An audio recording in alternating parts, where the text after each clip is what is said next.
Hello and welcome to The Thriller Zone. I'm your host, David Temple, and welcome to one of the fastest growing podcasts in the world. You could call us, let's call it your front row seat to the best thriller writers in the world. That's what we are. And you know, every once in a while, we debut authors. The debut authors who are breaking out with their very first killer novel, we feature them. As in today, T.R. Hendricks has a book called The Instructor. And I don't want to go in too much because I want you to hear all the juice in the show, but this thing is dynamite. It is hot. It's on fire. It drops this week. His debut is this week. It's a big, big week for T.R. Hendricks, and I am thrilled. We've been talking about getting together for well over a year. And as they say, the planets have finally aligned, and I could not be more happy for this guy. He has lived it, researched it, put in the sweat equity, and he deserves everything coming his way. So put your hands together, kick back and relax, pour yourself a cocktail, whatever it is, iced tea, you name it, and get comfortable because you're in for a heck of a ride for a guy who is right there on the edge and about to skyrocket into the atmosphere. Please welcome T.R. Hendricks on The Thriller Zone. Ladies and gentlemen, first of all, welcome to The Thriller Zone. I'm your host, David Temple. T.R. Hendricks is with us. We're talking about The Instructor, and boy, oh baby, oh boy. So good. That's what I like to hear. That's an intro right there. Welcome to the show, dude. Oh man, thank you so much for having me. It's like we've been saying online. It's a long time coming, and I'm pumped. I'm so happy to be here. Thanks for having me. Man, the pleasure is mine. I got to we're going to get to the book in a second, but Sure. A couple of things. I was drilling down in our DM messages on Twitter, and I'm like, all right, how long has it been since I've been talking to Tim? Yeah. And I check back and I go, our first DM was Thanksgiving 2021. Wow. Okay. Because I think, let's see, I launched in June of 21. Okay. Yeah. And then you started showing me some TZ love. And I was like, man, this guy's just coming out of nowhere loving on me. And I'm like, dude, thank you for your support. That was in Thanksgiving. Mm-hmm. Coming up a few months later, 2/3/22, 5 days before my birthday. Thank you very much. You and I reached back out and we discussed, hey, you said maybe one day we can collaborate on a show. And I'm like, dude, count on it, or something to that effect. Yep. And here we are. A year and 2 months-ish later, you're a debut author. You got a kick-ass, starting out of the gate, rock star novel, Mm-hmm. and you're on your way. It's wild. It's just today is like the first day that it's like really, really hit, like full on hit like a freight train, because everything leading up to the debut, it was like, have I done enough? There's always something not to do. It's if I'm not working on books 2 and books 3, editing or creating, it's have I done enough blog posts? Have I done enough podcasts or social media? Have I reached out to all the people that I can do? Have I done everything that I can do to make this launch as successful as possible? And it starts with writing a good book, of course, but then pushing it from there. And so there was always like that distraction. People would be like, oh, aren't you excited? It's 4 days away. It's 3 days. And I'm like, yeah, but I got to still do this, and this. And then like, it finally like hit where it's like, okay, it's out in the wild now, it's done. And I can just sit back and enjoy the ride at this point. So it's awesome. It's a great time. Dude, I, as you know, being a fan of the show, mm-hmm. I've had,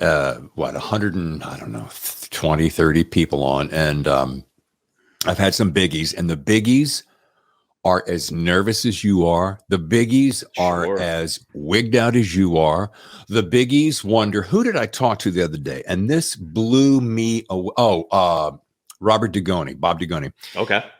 And he was telling me, I don't know if he said it on the show or off the mic, but he said, oh, David, yeah, every time I get the jitters. I wonder, is this book crap? Is anyone going to like it? Are they going to, what if they go, oh, Bob, you just dropped the ball this time? I'm like, you're kidding me, dude. You got like 20 some books. Yeah.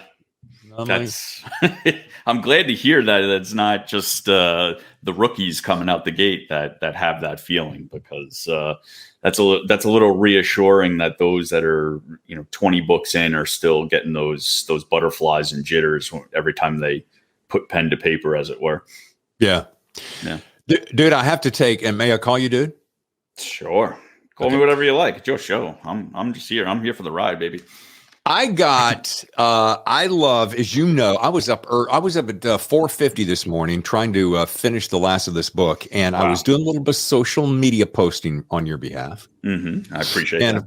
Yes. And of course, I've looked at you for quite some time, and nice beard, by the way. Thank you. But what's really nice is the sweater. And I was like, I turned to my wife, Tammy, do you think Tim's going to show up in a sweater? I mean, he's always wearing a sweater, or maybe it's just because he's wearing a sweater on his promotional. Maybe he always wears a sweater. I think I've seen him wear a sweater. So I'm like, you know what I'm going to do? I'm going to have this ready. Welcome to T.R. Hendricks, the Instructor. It's a beautiful day. I gotta take off my dress shoes and put on my sneakers just to sit down on the couch. It's T.R. Hendricks. Wait, here he comes. Okay, I'll stop. That's great. So when I do love my sweaters, though. Yeah, I love the ease of putting on just a sweater over the attire during the winter. It's sure. Well, better. Just having some fun with you, because I saw that and I'm like, I almost broke out my big fat cardigan, because sometimes I will dress to match the guest. I used to do it with Ted Bell. Oh yeah, rest his soul. Yeah. I'd put on a suit and an ascot sometimes, and I have a martini in my hand, and we do the show. Nice. You should have told me we would have done cardigan episode. It would have been great. We could have changed midway through and stuff. Just kept having costume changes. It would have been fun. Yeah. Maybe we'll do that for the sequel. Okay. We'll have a cardigan session. Yeah, Cardigan Wednesday, we'll call it. All right. Well, I do want to, I got a couple of things to cover. Anybody who follows you on social media, like me, knows that you love your family, your 49ers, and your woodworking. Yeah. Everybody knows this, which is totally cool. And if you haven't followed him on Instagram, we'll tell you about how to do that later in the show. Yeah. But on a professional note, some will likely know that you're former United States Army captain who served as a tank platoon leader, then a military intelligence officer. Now, I'd like to know something. If you were to boil it down, by the way, thank you for serving. Thank you. I appreciate that.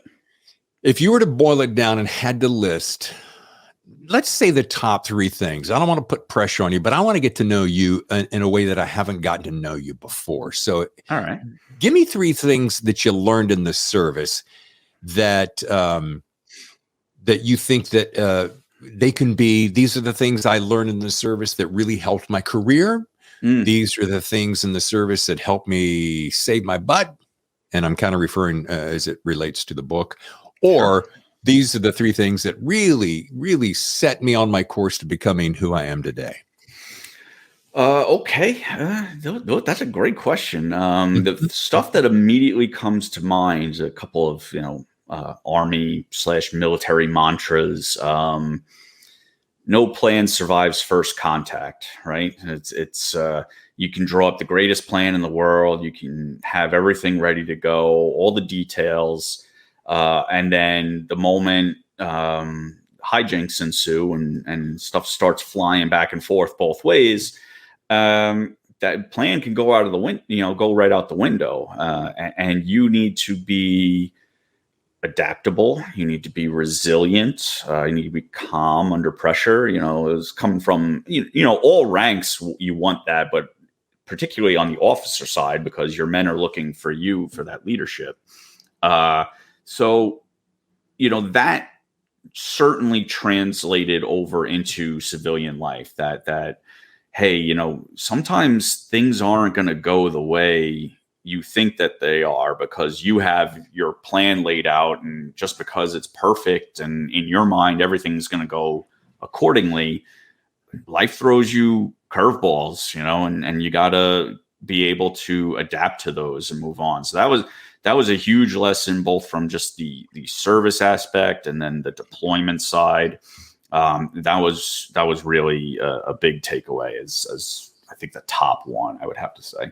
Okay.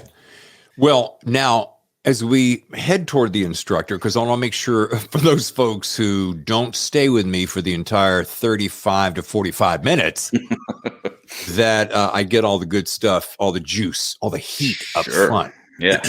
But here's what I'd like to know.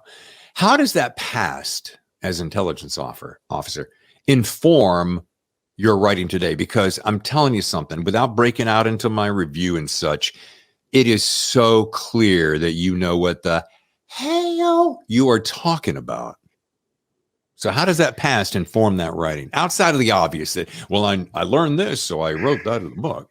Yeah, I think, and I recently did a piece on this where I described this also, where I'm amazed at individuals who weren't necessarily on active duty or who didn't deploy, how well and convincingly they can capture military veterans and military training. Guys like Nick Petrie and Connor Sullivan come to mind right off the bat, and just two guys that I read their books and I was like, they had to have been veterans themselves. They nailed this. And then I was surprised that they weren't, so it's not necessarily a prerequisite that you have to have it, but in my experience, just both from being in the Army, being on active duty, having 2 deployments to Iraq under my belt, having gone through the schools that I went through, it just lends a ease of authenticity to my writing, where I can pull so easily upon what the sights and sounds are. Like, I can tell you what downtown Baghdad smells like. I can tell you how the sand would part over your boots like it was confectionate sugar. Like those are descriptions and details that other people can incorporate, but they have to do like the research for it. But having been there and lived it, and I hate to be cliche, but the write what it certainly comes through. And that goes for everything, not just from the experiences, but like the day-to-day interactions with, the Iraqis or my fellow soldiers, the experiences that we were in, the situations that we were in, the like you alluded to, the training that I've had, and the different intelligence methodologies. It all goes into the mixing bowl, as it were, and then I stir it on up and throw a bunch of crazy in there from whatever my imagination can come up with. And people, it's funny. I have read a lot of the reviews on Goodreads in particular, and a lot of people come forward with like, man, I wasn't ready for how violent this book got, or there's some brutal scenes in it. And I'm like, oh, it's kind of normal for me. Yeah. So, I'm like, man, I really am messed up there, but that's how it comes through. And that's, how that has helped in the writing. Yeah. And there's a couple things I want to ask, and I don't want to dive into a place that you're not comfortable. So you can push it aside if you like, but this cat, Derek, is, he's a little effed up in his head, rightly so. Certainly. And I find myself, as I read authors like yourself, I find, oh my God, I have no idea what it was like. I think I have an idea. Yeah. I watch television. I think I have an idea. I watch movies. Oh yeah, I got a pretty good idea. I got no idea with the shit that you guys went through and what you bring back and how it stays up in your cranium. And I wonder, Do you suffer that? Do you suffer it and go, you know what? It was part of what I went through. I can compartmentalize it because it was yesterday, because I'm now in the States. I'm safe and secure with my family, etc. Or are those deep, dark moments in the back of your head in the dark of the night when you wake up in a sweat and you go, oh, yeah, okay, I'm not there. I'm here. Yeah. And the answer is both. Wow. And it's not, it's not off topic. Like I'm perfectly comfortable talking about it. And I actually like using these opportunities to discuss it, because I personally feel that the more I relate my experiences and the more just knowledge there is out there about PTSD, the more people can advocate for the services that they need. And you never know. I mean, this is a podcast about thriller novels, but maybe there's a vet or maybe just somebody who experienced trauma out there that says, wow, this is the wake up call that I needed. And yeah. That's kind of the path that I led. It's been a long, bumpy road, since I got out in 2008. I like to call it a roller coaster because it has its peaks and its valleys. And when you're high, it's great. When you're low, it's hard. And I got really, really low. And it took the better part of a decade plus of counseling and just going through things and these rough episodes that finally brought me to a place in just recent years where I was able to accept the things that not only happened over there, but accept how it had impacted my life after the military and all the hardship that had come with that and the reintegration that had come with that.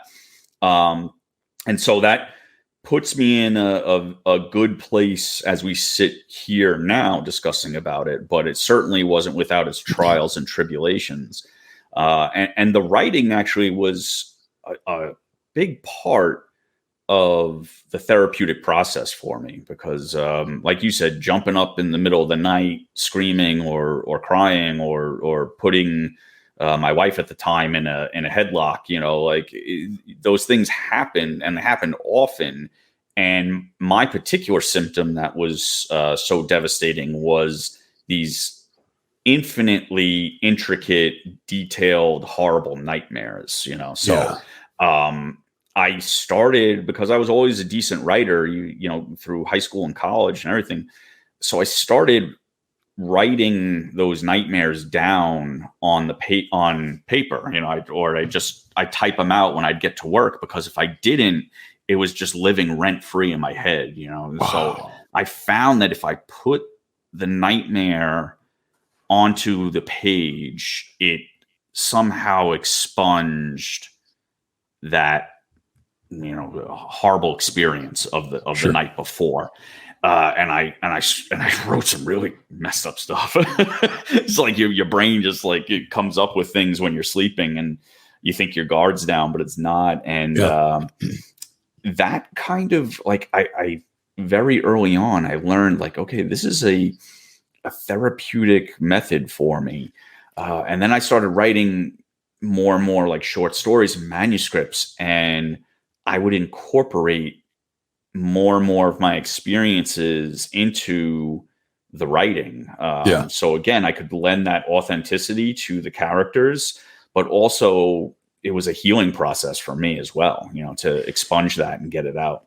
Yeah, I get that. And the, you used a great word. It's healing catharsis. Yeah. And you said something a second ago that made me think, and I want to make sure I get this point across, because you made the phrase, oh, write what you know, which I used to go, yeah, whatever. We're writers. We get to do it. That's what we're doing. We're creating shit. Sure. However, as I have progressed through the years, I realized that, that does make a lot of sense because of the authenticity and the minutia of details with which you can tell a story, like little tiny things in this book, The Instructor, that you say, that I found myself, especially when it came to survival. I'm going to say this again in a minute. I found myself going, oh. And I was a Cub Scout, Boy Scout, Eagle Scout. So some of these things, so I got a pretty good working knowledge of it. But I was like, wait a minute, I don't recall ever that. Yeah. Like, for instance, I'm going to pull something out of the thin air. The way you got out of a plastic cuff, that was brilliant. Okay, that was good. The way you carved a knife out of a rock, but it was the type of rock in the water that you found that enabled you to be able to chisel it off to the point that you could get a good edge to be able to create it. And I'm like, okay, I don't think I know that. Yeah. So tiny little things that maybe do that. But here's my point, Tim. Sorry, I went off on a tangent. Here's what it is. You don't have a problem with, though. Like you mentioned, Connor and who else did you? Nick, right. Yeah. Both guys did not serve. However, you buy it when they talk about it. You really buy it. Now, I'm going to admit something. When I first started writing, I thought, I'm just going to try my hand at something. I didn't know any better. I didn't know any different.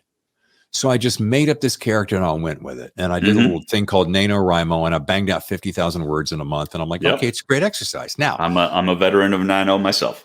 Yeah, you can't beat it, NaNoWriMo.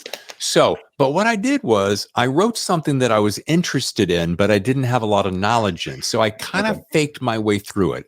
He's a former sniper, retired, Now, if I handed it to today, I wouldn't hand it to you today because it was my first, I wrote 3 in a row and it's my first attempt. And you'd go, well, you evidently didn't know this. And it's clear that you're not aware of that. However, it was my interest and I was just trying to do the exercise. But the real point I'm trying to get at is you read an author, and if they don't have the true experience, but they show in their work that they do know what they're talking about, you got no problem with it, do you? You don't care. Not at all. No. Yeah. I mean, my biggest fear as an author, and I like to joke around with friends and family that know that I was particularly in the Army, because I write about a Marine protagonist and an Air Force antagonist. And it's like, why did you choose those two services? Because even though we're all in the military, the terminology is different, the procedures are different, the slang is certainly different. So I've had to do a lot of research, to get down to the minutia of, okay, what would the Air Force term for a pilot, a slang term for the pilot, be for the ground crew that fuels the jet and wants to, give the guy a hard time? And you're like, geez, I got to go find that because I don't know it off the top of my head. And what is it? Zipper suited sun gods, I think. Yeah. Which I felt it was very appropriate from what I've learned, but I jest. We're all on the same team, but exactly. My biggest fear as an author is an Air Force veteran picking up the book, and like I'm talking specifically about the sequel now, but like picking up the book and going, that's completely wrong. That would that would never happen. Or survival, people that are interested in wilderness survival and hiking and camping and everything, no, that's completely wrong. He made that up. This guy obviously lives in the city and hasn't experienced the night out in the woods ever in his life, which isn't far from the truth. Like I don't regularly get out into the woods. I'm not a survival expert, but I am a very good researcher, and I do have primary source friends who are survival experts that were willing to lend some of those details. And that's where they merge together with the writing. Is okay, I can take these seemingly innocuous points of the Onondaga chert, which is something I researched, with a friend telling me about how to make a stone knife, with percussion napping, and I can blend that into the story, and I don't have to necessarily know it. Like I'm never going to know everything. I'm not going to be a 30-year survival expert, who built his own teepee out in the back, woods of Arizona or anything. So you're never going to get to that level. But could a survival expert pick up my novel and be like, okay, this guy he did enough research and put in enough details in the right places to be convincing that, this is how, this character would actually go about things. And that's my biggest point with the authenticity, Okay. And that is the perfect place to take this pause. I'm going to take a quick break. And when we come back, we're going to discuss some of the key elements in the book. And it happens to be survival skills. Imagine that. What great timing. What about that? Yeah, you're with T.R. Hendricks on the Thriller Zone. We'll be right back. The best thrillers, the Thriller Zone. And now back to the show. And welcome back. We're with T.R. Hendricks and his debut thriller called The Instructor. And we're going to, over his shoulder, in my hand. This thing is, here's the thing. It's a hell of a read that you're going to want to be ripping through the pages. And there's a lot of times when I get a thriller, I want to rip through the pages, of course. But then again, like a tasty steak, I want to savor it. I did not want this thing to end. Right. All right. We mentioned before the break, Tim, that we were talking about survival skills. So I feel like I already know the answer, but I'm going to ask anyway. How much of the pure survival skills are on point, as I say, meaning no movie influenced Rambo BS, but I mean, like, how much percentage wise, roughly, because this thing is packed full of survival skills. You could almost read this book and go, if you picked me up and threw me in the wilderness, I could almost get out of it alive.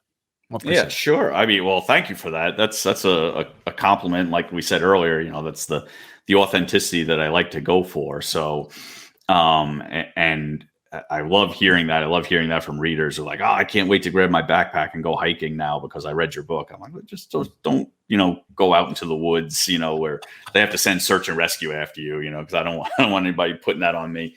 But I would say the vast majority, like 95% or more, is all factual survival, mantras and proven theories and practices that these experts have utilized, in terms of using the rule of three, the 3 days without shelter, 3 days without water, and I'm screwing them all up now. Again, take your time, not the expert. That's okay, but there's a few that in there. You can go many days without food, but you can only go 3 days, I think it is, without water. And I think another thing I learned is it was the order in which you need to prepare yourself: shelter, water, fire, food. Fire, food. Yeah. Now I'm like, okay. I mean, you would kind of assume that, but those are my assumption was always water first, and then they're like, nope, shelter, because I think that's what the rule of three was. It's like 3 hours without shelter, 3 days without water, and then 3 weeks without food is roughly how it goes.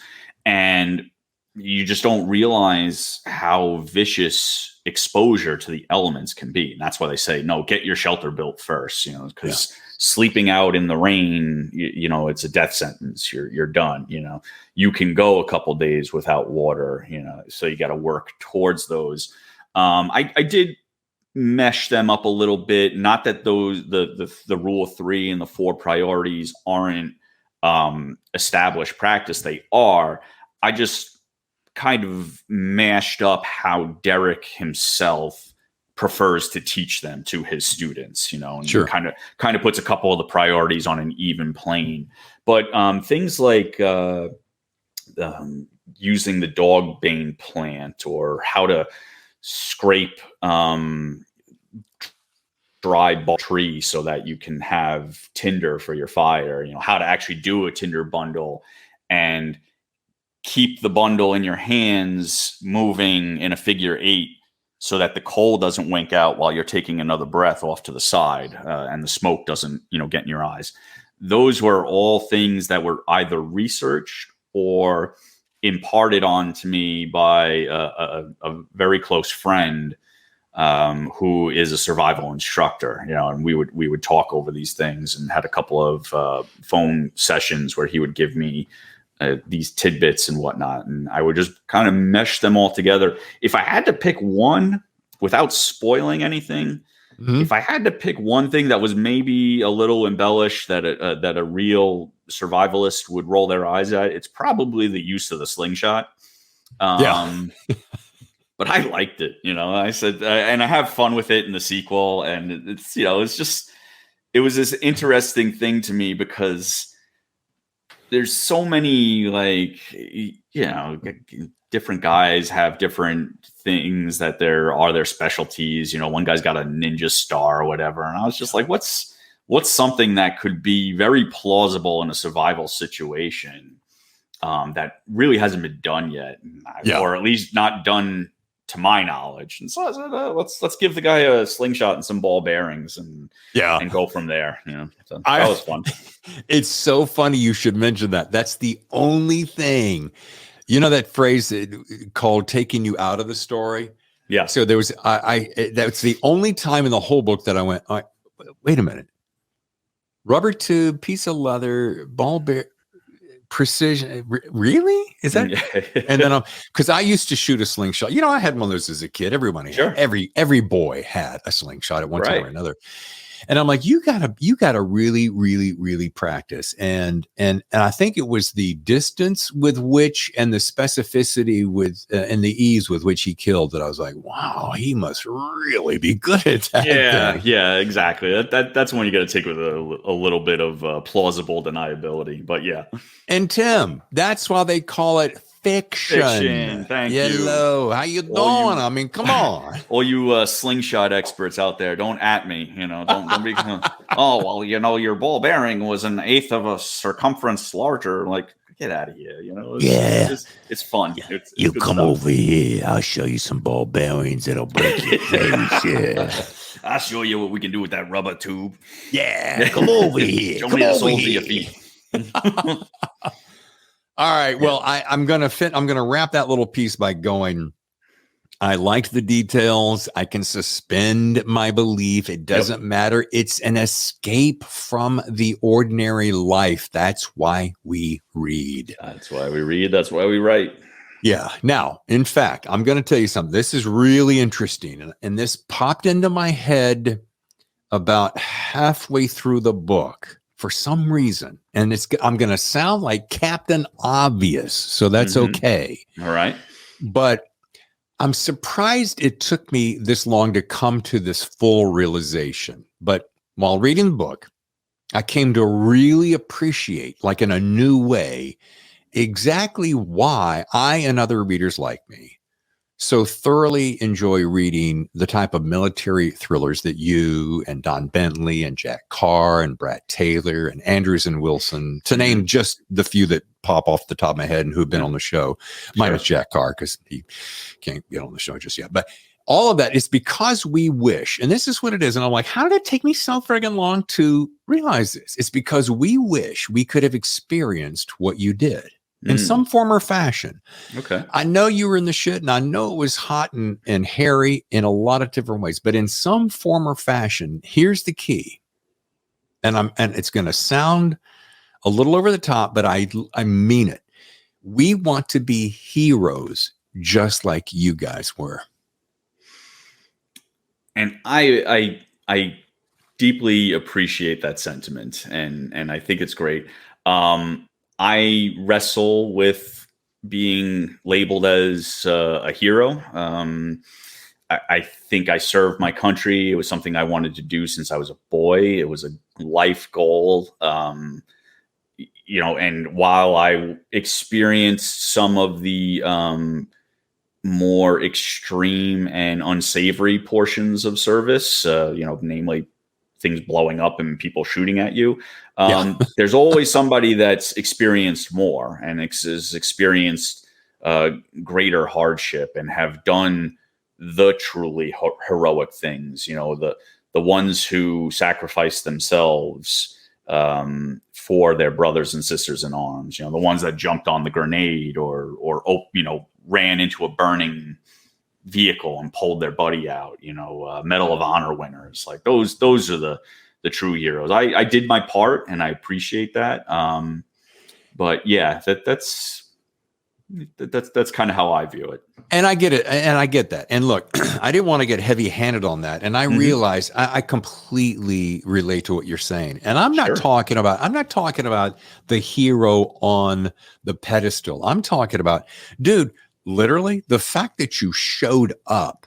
Yeah. The fact that you said, I'm willing to do this for my country, in part makes you a hero to me. That's me. This is a me thing. Okay. I appreciate that. It's because I, for whatever reason, back in the day, of course, I'm quite a bit older than you, son, so pull up a chair. It's that I didn't get the opportunity. I didn't do it. Right. Yeah. So it's the, you guys have done something that I go, God, I wish I could have done some of that. Now, sure.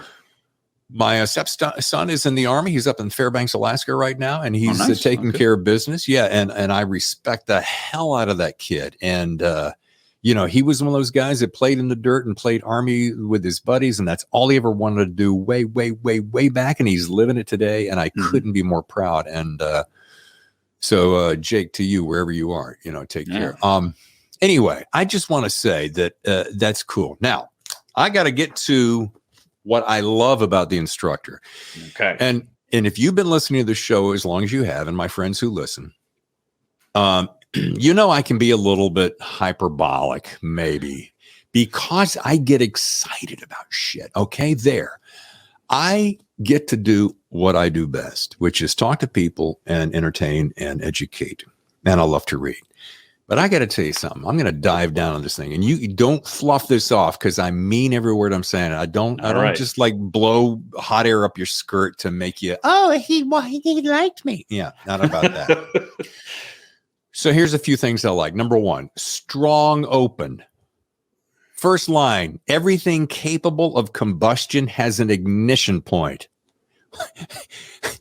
That's 1, 2, 3, 4, 5, 6, 7, 8 words, and I was already in. Yeah, I'm proud of that line. That's like one of the best lines I've ever written.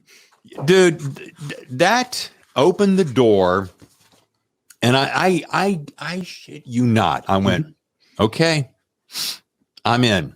Mm-hmm. And then you go right into it. The key to survival is knowing when and how to produce the flame. Okay, and then now I'm like, okay, I know it's about flame. The cover says it's about flame. He's survivalist, instructor, and so forth. Anyway, so there's number one. Number two, and on a semi-related poetical fashion, the exceptional slow simmer. Mm-hmm. Man, that was tasty. All right. Masterfully calculated backstory. Meaning you didn't as an old girlfriend of mine used to say, I'm not giving you all the candy in the lobby, buddy. And that was cool. Number 4, the way you drip fed your reveals. Mm-hmm. Drink just a little bit at a time. These are all things that I really like, folks, in case you're taking notes. Memorable characters, well drawn. Not over the top, not cartoonish, not stupid. Great characters. And perhaps most importantly, here's my favorite part. And the guy on the cover, at the bottom of the cover, says it. Mark Graney, big fan of the show, been on here several times, a regular, said it best with his blurb. Packed with action, tension, and humanity, the Instructor delivers. And probably my favorite part of that is the humanity, which really shines in this book. Let's absorb that for a moment. Yeah, isn't that good? That's high praise from both you and Mark. Yeah, absolutely. Well, dude, as far as I'm concerned, you got Nick Petrie, crackling with intensity, vivid with authenticity and emotion in the back. You got Mark Graney on the cover. If you need a blurb on your next one, just let me know, because we can probably fit it up in some corner somewhere. Yeah, sure. And don't forget Simon Gervais and Connor Sullivan. They also blurbed it too. So yeah, just great guys and great supporting encouragement from them along the way. I'm deeply fortunate and grateful for their endorsements. Well, I save the sip of fine scotch or the Robusta cigar for the end because this is my finale. All right.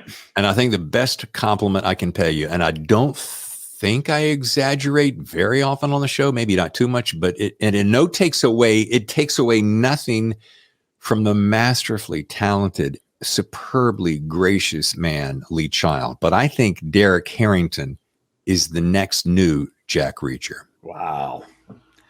You heard it here first, folks. Whoa. Wow. Wow. I thought you said high praise before. That's crazy. That's awesome. And let me tell you why I say that. This is not just, ask anybody who really, really knows me. And I don't sit around and hyperbolize too much, because here's why. This guy reminded me of Jack Reacher a lot. The way he enters the scene, the way he suffers all these skeletons in the closet and the harrowing nightmares and the disgruntled, broken apart marriage, etc. And the little boy. I mean, there's so many things. And he's big and he's bold and he's broad and he's bashing brains and kicking ass. But the humanity and the humanity of him, the heart of him comes through in so many different little ways. And I'm like, man, I just want more of this guy. I just want to see what he does next. And I want to see it. And I thought, he's got a hit on his hands. I mean, I wonder if people understand how big of a hit he has. And does he understand it? Because I think it's northbound, baby. That's awesome. Thank you so much. Yeah. I mean, from your lips, right? Let's hope it takes off the way it is, and we can have a long-standing relationship with Derek and all his supporting cast. That's the dream right there. And I'm always said that being a published author and having my book on the shelf was like a lifelong dream. If I get to do that repeatedly, I mean, wow, that's just icing on the cake. That's where we're going from there. So I got this theory I'd like to share with you. And I don't know what your belief in God, Jesus, higher power, heaven, hell is. It doesn't really matter in the big picture. What I think it really matters is how it resonates inside your soul, right? Sure. But there's this, without getting preachy, and I may or may not leave this in the show. I may cut it out. Who knows? But here's this thing I have, and I grew up as a PK, so I know where I'm coming from when I say this. PK is a preacher's kid. There is a verse in the Bible somewhere where it's talking about God will give you the desires of your heart. So here's my theory.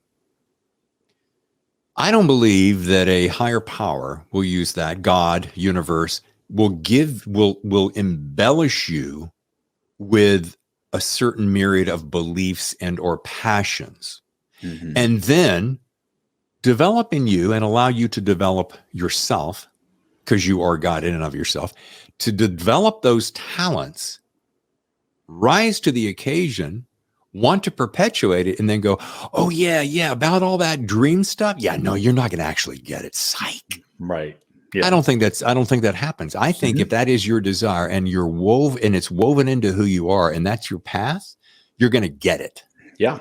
And I'm on board with that, because that's something that I've felt from the very early on when I started writing and seeing that I had a talent for it. And then certainly when I made the conscious decision to be like, I want to pursue not only publishing, but being traditionally published, and getting my book on the shelf one day, the doubt of will I ever be able to achieve it never really settled in. Like I never doubted myself, because I knew I had the talent, and I knew I had the determination and the perseverance to get there. Now, I didn't know when I was going to get there, but I was willing to take those hits in stride and just put my head down and keep going.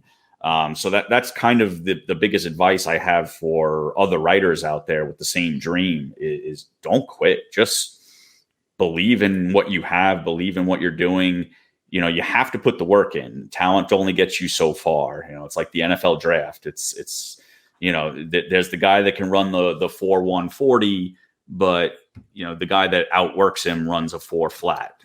So you know, you got to put the work in. You got to perfect your craft. You got to do your research. But if you have that belief, you have that determination, you'll get there. And that's honestly how I felt. Is I'm going to get there eventually. I don't care if I'm 80 years old.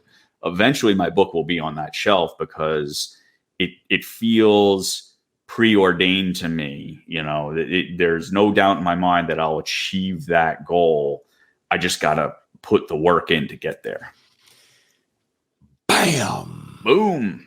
Yeah, dude, that right there is that I love hearing, because that tells me you got the goods. It's very obvious you got the goods, but that you got the heart and the drive. So I want my listeners to walk away with that. And of course, you anticipated my finale question because you've listened to the show. You know, I always end the show with what's your best piece of writing advice, and you just did it. And I didn't even have to ask you. Yeah, see, unprompted. We got a rhythm going here. Oh, baby, we're synced up. Chills. All right, the only thing left to do, and you know, I thought, you know what, I'm gonna save this, and if he wants to play along, if you got an extra couple of minutes, folks. Sure. Today we're recording this on Tuesday. The book drops today. This will actually air on Wednesday. So today's your big day. I know you're stuffed up to here with the promotions and marketing. Yeah. So if you want to give me 60 more seconds, we can play rapid fire questions if you wanted to. Absolutely, let's do it. This just in. All right, we'll start off easy. Pen and paper or keyboard? It's a favorite. Keyboard. Knife and a piece of parachute cord or fire igniter and a compass?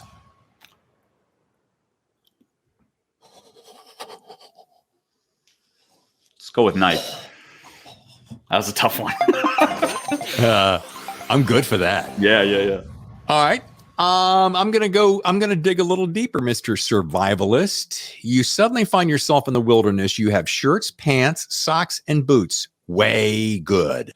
However, you only have 2 things in your pocket to help you survive. Only 2. What are they and why? Well, I'd go with a ferro rod for fire starting because it has thousands of strikes to it. So that's, you know, conceivably hundreds and hundreds of fires that you'll be able to start. And then I got to go with my Stat Gear survival knife because it's like this own little survival kit all in one. Super sharp blade, but it's got all these incredible incorporated features. So it's like a very versatile tool. It's a bunch of tools in one. So yeah, I'm going with that survival knife in particular and my ferro rod. All right. I'm going to pause 1 second here. Survival knife. Now, what's the brand name on that again? I'm going to give him some props. Stat Gear. STATGEAR. All right. And the second thing, spell the ferro rod. FERRO. Yep. And that's just it's an igniter so that it never. Striker. Yeah. Got it. Like a flint and steel. That's all. Okay, cool. Yeah. All right. And finally, if your attackers, you're still back out in the wilderness. Okay. They're on your trail. You suddenly came to a cliff with only one way of escape. How long? It's a long drop to a small body of water. You don't know how long, but it's pretty long. You don't know how deep, but it's maybe not very deep. What would you do? Would you turn and face the music, or would you leap and take your chances? Think I would like to split the difference where I set it up so that my attackers think I've gone over the edge. And as they approach it to confirm said leap, I come out behind them and kick their asses off the side. True military mind at work, ladies and gentlemen. There you have it. Hell yeah.